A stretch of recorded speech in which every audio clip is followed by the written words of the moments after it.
Hi everyone, welcome to my channel and to the Advanced Cartoon Character Rigging course in 3ds Max. In this lesson, we will be rigging a stretchy elbow and setting up an additional controller for the character's sleeve rig.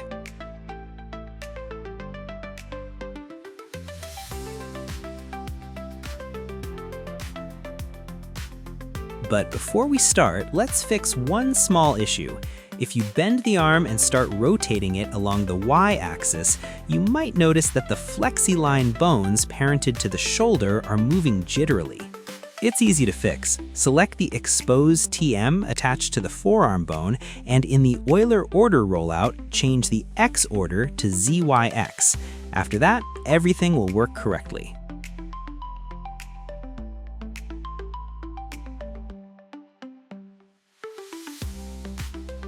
Now, let's create a controller for the elbow stretch.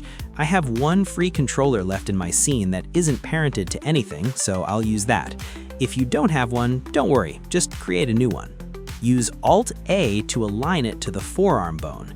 Then, in the Hierarchy tab, enable Effect Object Only and move the controller object slightly back, taking the character's geometry into account.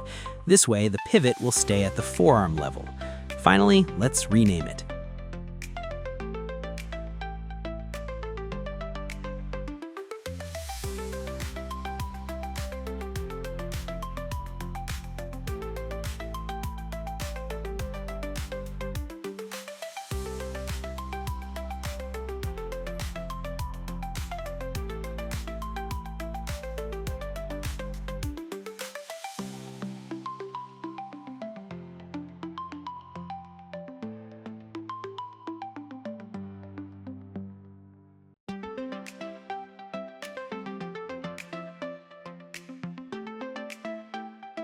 Before parenting the controller, clone it and mirror it for the right arm immediately.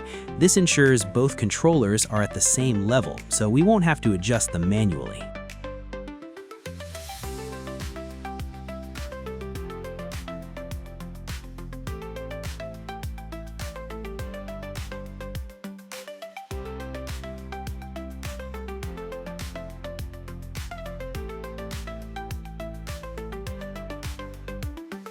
Now, parent the controller to the forearm bone and check its pivot orientation. We'll see that the controller's orientation differs from the forearm bone's orientation, even though we aligned it earlier using Alt-A.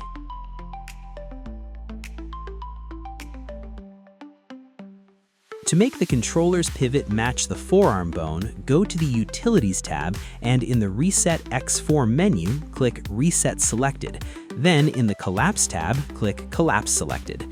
After this, you'll see that the controller's orientation matches the forearm bone. But before clicking Collapse Selected, make sure you have Modifier Stack Result selected. This allows the controller to remain a spline instead of turning into a mesh.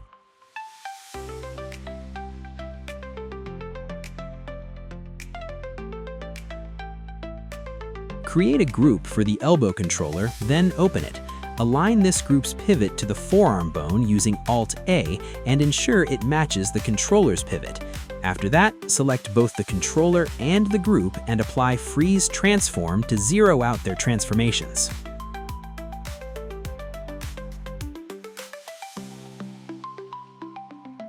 The sleeve rotation controller ended up right in the middle of the elbow controller, which isn't very convenient.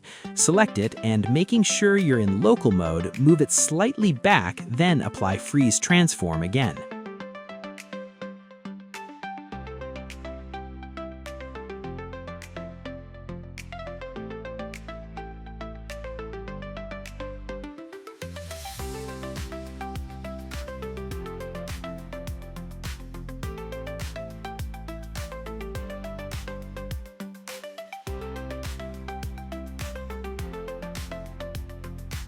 Next, we need to link the forearm's exposed TM to the controller group.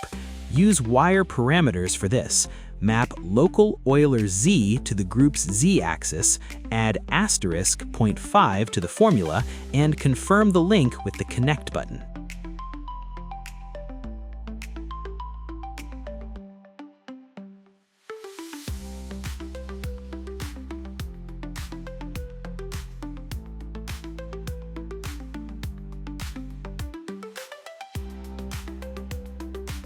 Now, as we can see, the controller rotates smoothly along with the forearm. It always stays centered between the two Flexi-Line controllers, using the averaged Z-axis rotation value.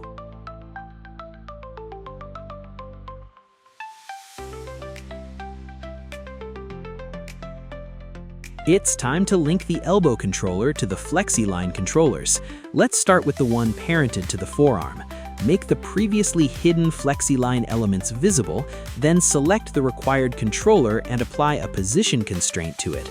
Set our new elbow controller as the target and delete the old target, the forearm bone. Repeat the same steps for the shoulder. Unhide the elements, assign a position constraint to the elbow controller, and remove the old bone target.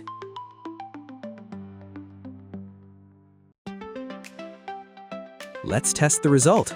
Now we see that the Flexi-Line bones strictly follow the controller. Remember, these points acting as bones are exactly what we will use for skinning our character.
Now, let's create a controller to manage the sleeve rig.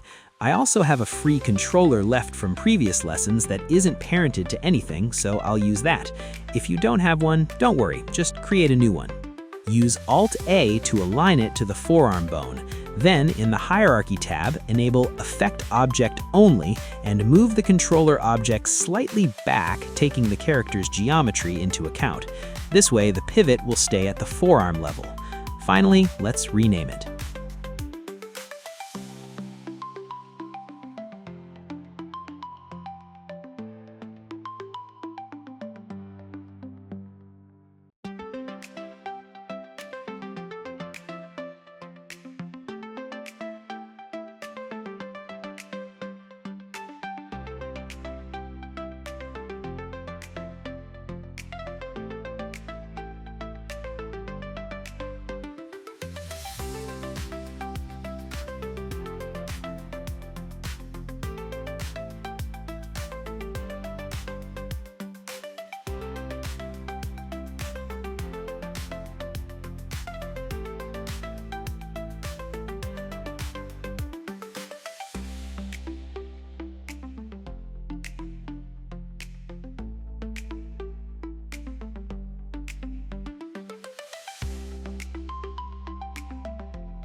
Parent the controller to the sleeve rig's point driver, then reset its transforms. This is to ensure its orientation matches the driver and the scale is at 100%. After that, you can adjust the thickness of the spline itself.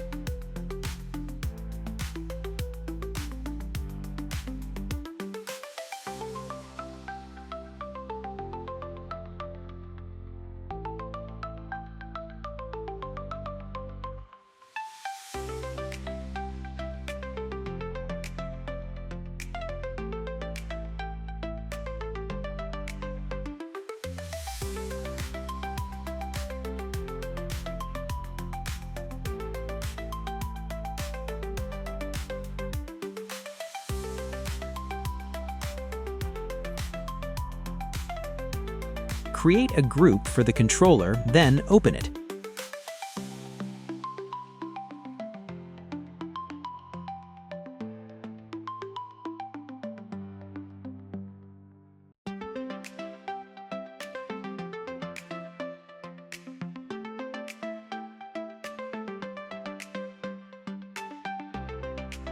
Align this group's pivot to the elbow controller using Alt-A, then select the sleeve controller along with the group and freeze their transformations.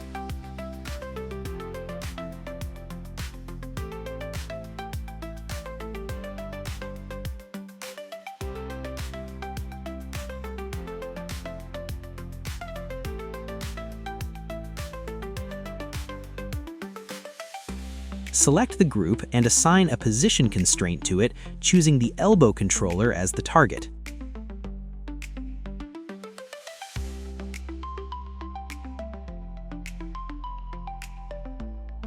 Now, a very delicate moment. First, select the sleeve rotation controller and the IK element and click Unlink Selection. Only after that, parent these two elements to the sleeve controller itself, not its group. Then freeze their transformations. Remember, if you simply re-parent elements without unlinking them first, the rig might break.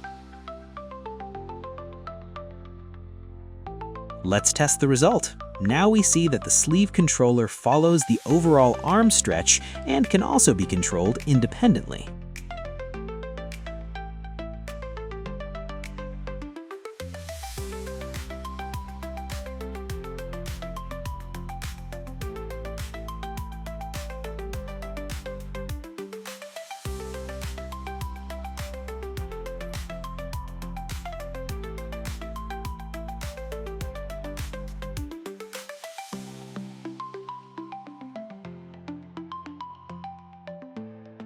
As we can see, it also follows the elbow controller.